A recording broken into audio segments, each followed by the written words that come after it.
Film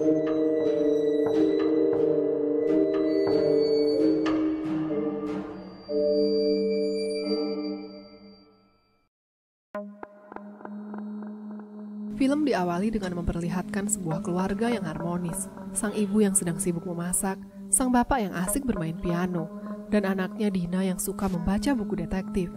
Dari sebuah jendela, samar-samar sang ibu melihat sosok seseorang di luar rumah. Tapi kemudian, ia dikejutkan oleh pelukan suaminya dari belakang, membuatnya tak sempat melihat lebih jelas lagi.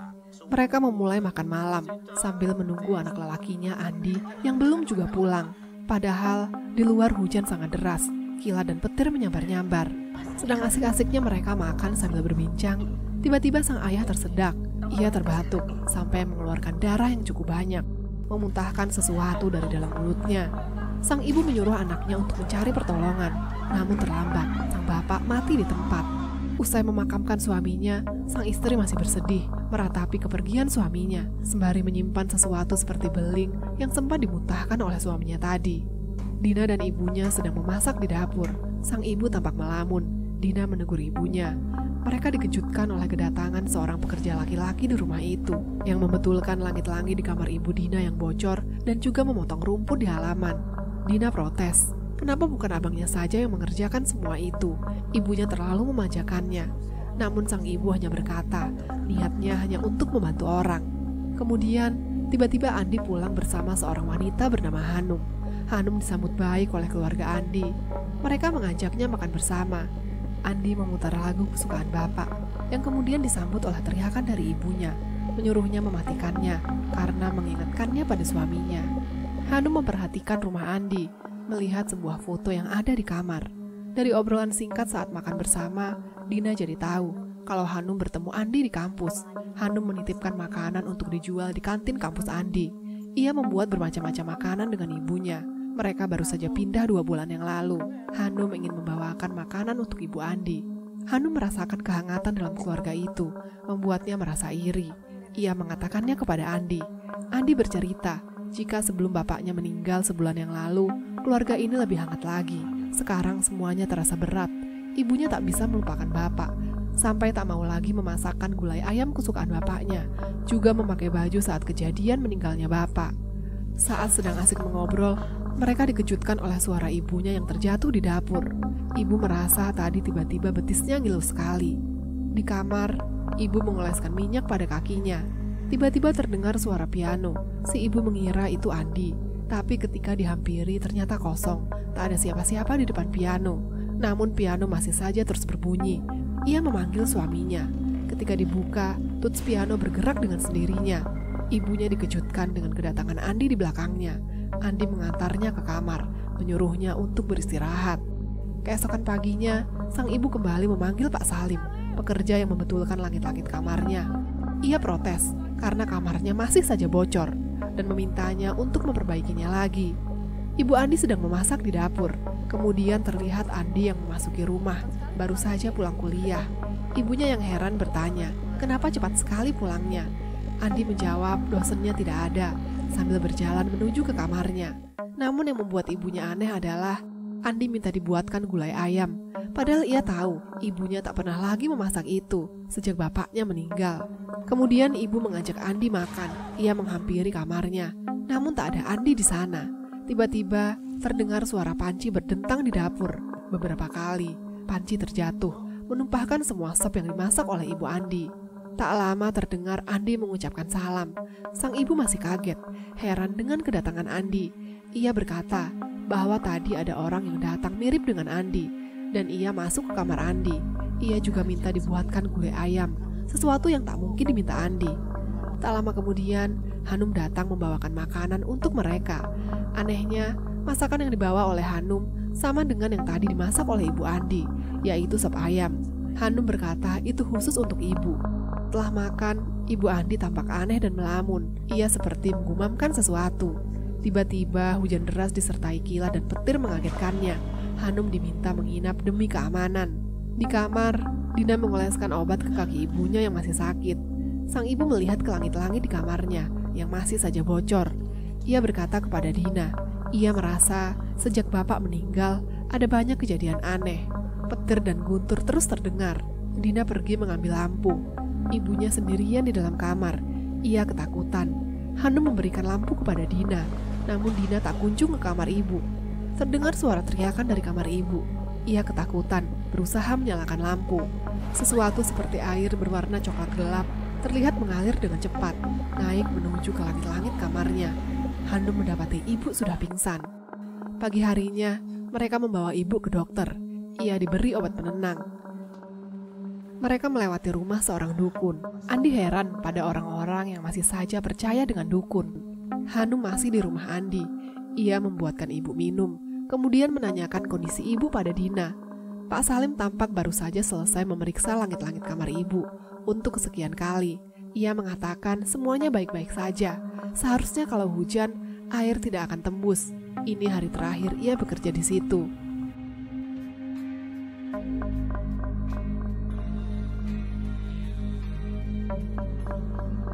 Dina yang sedang menyusun baju-baju yang sudah digosok ke lemari ibu dikejutkan oleh suara ibunya yang tiba-tiba saja terbangun, menyuruh Dina dan Andi untuk masuk sekolah besok.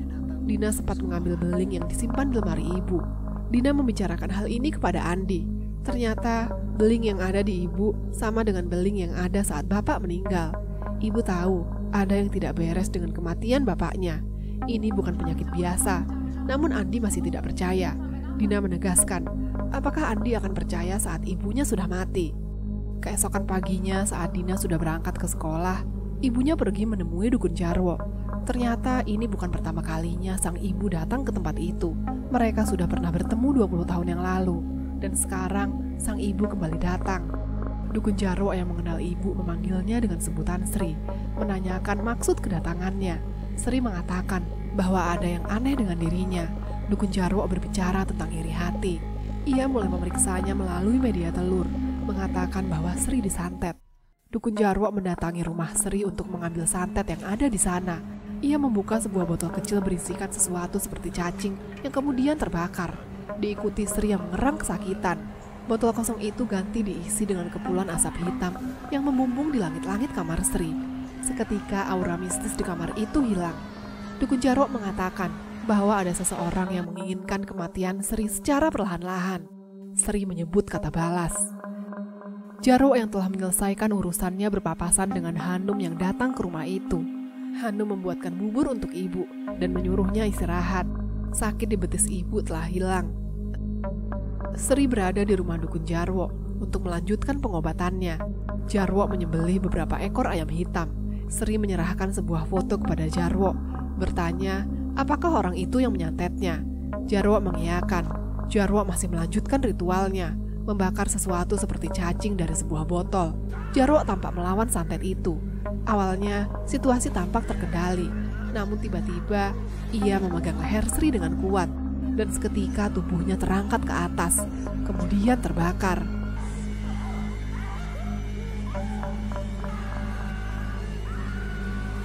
Sri tak bisa berbuat apa-apa untuk menolong Jarwo. Ia berlari pergi menembus pepohonan. Sepulang sekolah, Dina tak mendapati ibunya. Ia memanfaatkan kesempatan itu, membuka sebuah album dan mengambil salah satu foto di sana.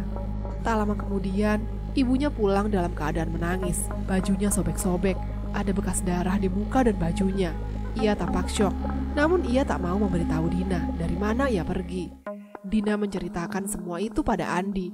Ia curiga ibunya disantet, namun Andi masih tak percaya. Ia tak tahu harus kemana. Dukun Jarwo sudah mati, rumahnya terbakar. Dina mendatangi rumah Jarwo. Ia menemukan liontin ibunya yang tertinggal dan beberapa potongan foto. Andi dan Hanum sedang berkendara menuju rumah. Namun di tengah perjalanan, mereka berhenti melihat kerumunan orang. Warga desa memperdebatkan tentang pemakaman Jarwo. Warga tak ingin Jarwo dikuburkan di kampung ini. Mereka menyebutnya kafir dan menginginkan mayatnya dikuburkan jauh-jauh di tengah hutan. Dina mencari rumah yang ada di sebuah foto. Ia ingin mencari tahu tentang wanita yang ada di dalam foto itu, yang diyakini sebagai teman ibunya. Di rumah, ibu kembali mengalami kejadian aneh. Lehernya seperti dicekik ke atas. Hanum yang berdiri di depan pintu mendengar suara-suara yang mengatakan bahwa dia harus mati. Bunuh dia. Dina berhasil menemukan rumah dalam foto itu, namun penghuninya sudah pergi. Untungnya, Nenek di sebelah rumah itu memberitahu bahwa 20 tahun yang lalu, pemilik rumah itu yang bernama Laila diusir oleh warga kampung karena masalah yang berhubungan dengan norma dan moral. Dina meminta tolong kepada sang nenek untuk memberitahu kemana perginya Laila. Di rumah, Andi sedang asik memutar lagu kesukaan bapak. Ia tak sadar, sesosok makhluk tengah berjalan memasuki rumahnya. Ibu terbangun dari tidurnya. Makhluk itu sudah ada di hadapannya. Suaranya terdengar seperti Jarwo, mendesaknya untuk melakukan sesuatu.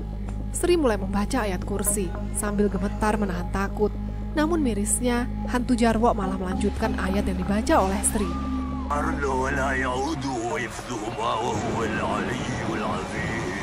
Dan secara mengejutkan, sudah duduk di sampingnya.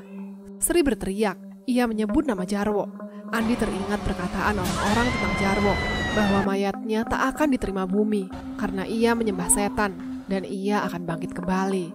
Andi pergi mencari tahu tentang apa yang terjadi. Ia menitipkan ibu kepada Hanum. Dina berhasil sampai di sebuah alamat. Di depan sebuah rumah ia menelpon seseorang, namun telepon tak berlanjut. Andi pergi ke rumah Jarwo yang sudah terbakar. Ia bertanya kepada wanita tua yang dulu bekerja untuk Jarwo. Wanita itu berkata Jarwo mati gara-gara ibunya. Namun Andi hanya ingin Jarwo berhenti mengganggu ibunya. Ia mencari kuburan Jarwo yang ternyata ada di tengah hutan. Andi terkejut.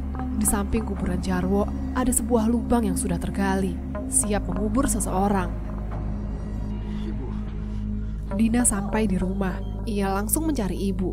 Ia melihat ibunya. Namun tiba-tiba sesuatu menyerangnya hingga ia jatuh pingsan.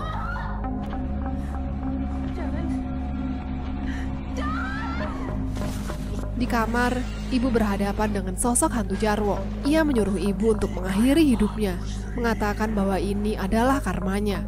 Anehnya, ibu dengan sukarela melakukannya. Sesampainya di rumah, Andi mencari ibu, bertanya kepada Hanum. Andi memanggil-manggil ibu, berusaha mendobrak pintu kamar. Ibunya bersiap untuk gantung diri, mengalungkan tali kain ke lehernya. Hantu Jarwo mendesaknya melakukannya sekarang juga. Saat pintu berhasil dibuka, ibu tak ada di sana. Ibu menghilang. Hanum menyarankan Andi agar jangan tinggal di rumah ini untuk sementara waktu. Ia menawarkan bantuan untuk membawa Dina ke rumahnya sembari mencari ibu. Dina yang masih tak sadarkan diri dibawa ke rumah Hanum. Ibu Hanum menyambut mereka dengan hangat. Ia berkata bahwa terkadang manusia terlalu sombong untuk percaya pada hal-hal gaib di luar nalar. Padahal itu memang ada. Di rumah Hanum, Andi melihat sebuah foto. Itu adalah foto yang sama yang ada pada Dina. Andi menemukan buku catatan Dina. Di situ tertulis bahwa Ratna adalah Laila. Andi segera tersadar. Ia berusaha memuntahkan isi perutnya. Di lemari kecil di atas wastafel, ia menemukan sebuah botol kecil. Andi berusaha membawa Dina pergi dari rumah itu. Ia meminta tolong kepada Hanum. Namun saat mereka sampai di depan pintu, mereka ketahuan. Ibu Hanum datang menahan mereka, diiringi sebuah lagu kesukaan Bapak Andi. Hanum mendapatkan tamparan dari ibunya. Andi yang menanyakan keberadaan ibu, tiba-tiba saja dipukul dari belakang, hingga jatuh tak sadarkan diri. Namun yang lebih mencengangkan, ternyata itu semua hanya sandiwara. Ibu dan anak itu bekerja sama. Mereka berdua menari-nari, merayakan keberhasilannya. Saat sadar, Andi mendapati dirinya berada di ruang basement, dengan tangan dan kaki terikat. Ibu Hanum menceritakan apa yang telah diperbuat oleh ibu mereka padanya, pada keluarganya. Saat itu Laila sedang hamil muda. Ia membuang semua harga dirinya untuk menemui Sri, karena ia sahabatnya. Laila hanya ingin meminta haknya, karena rasa cinta Sri terhadap Herman telah membutakan matanya. Sri telah merampas Herman dari Laila. Pada saat itu, seorang perempuan yang hamil dan tidak punya suami dianggap hina dan kutukan di kampung itu. Orang-orang munafik itu mengusir Laila dari kampung itu. Ia dianggap lebih hina daripada dukun santet seperti Jarwo, orang yang telah membantu Sri mengguna-guna Herman. Dan Hanum adalah anak Herman. Andi dengan bodohnya telah mempercayakan ibunya kepada Hanum, sehingga ia bisa leluasa melakukan apapun terhadap ibunya, membuatnya menderita. Dan menurut Laila, Dina lebih pintar. Ia hampir saja membongkar semua rahasia Laila. Andi menanyakan keberadaan ibunya. Tiba-tiba saja ibu dihadirkan di tengah-tengah mereka, membuat situasi itu tampak seperti reuni. Ia masih mengenali Laila, memintanya melepaskan anaknya. Laila memasang santet ke tubuh Dina. Dina yang tersadar mencoba menyerang Hanum, Namun Laila membuat tubuh Dina terbanting ke sana kemari melalui boneka santet. Ia juga dengan tega mengiris kaki Dina, membuat ibu dan kakaknya hanya bisa berteriak, memohon untuk menghentikan semua ini. Ibu meminta maaf kepada Laila, namun Laila tak berhenti. Ia mencekik leher Dina. Sekarang giliran sang ibu. Ia dibuat berjalan sendiri ke hutan, ke tempat di mana Jarwo dikuburkan. Ia masuk ke liang kubur dengan sendirinya dan tertimbun dengan tanah. Hanum mulai menyasar Andi. Sialnya, ia mendapat tendangan dari Andi yang berhasil melepaskan ikatannya, membuat Hanum jatuh tersungkur. Laila yang coba menyentuh Andi juga bernasib sama, membuat ibu dan anak itu tak berdaya. Andi membakar botol kecil yang ia dapatkan dari rumah dukun Jarwo, melemparnya ke perapian, dan seketika tubuh Hanum dan Laila ikut terbakar. Andi membawa Dina keluar dari rumah itu. Cepat-cepat Andi memacu mobilnya ke hutan, berusaha menyelamatkan ibunya yang sudah terkubur. Ia menggali tanah secepat mungkin, berharap ibunya masih hidup. Beruntung ibunya masih bernafas. Mereka semua selamat. Seorang petugas mengevakuasi jasad Laila dan Hanum. Di dalam perjalanan, jasad itu bergerak, mengeluarkan satu tangannya.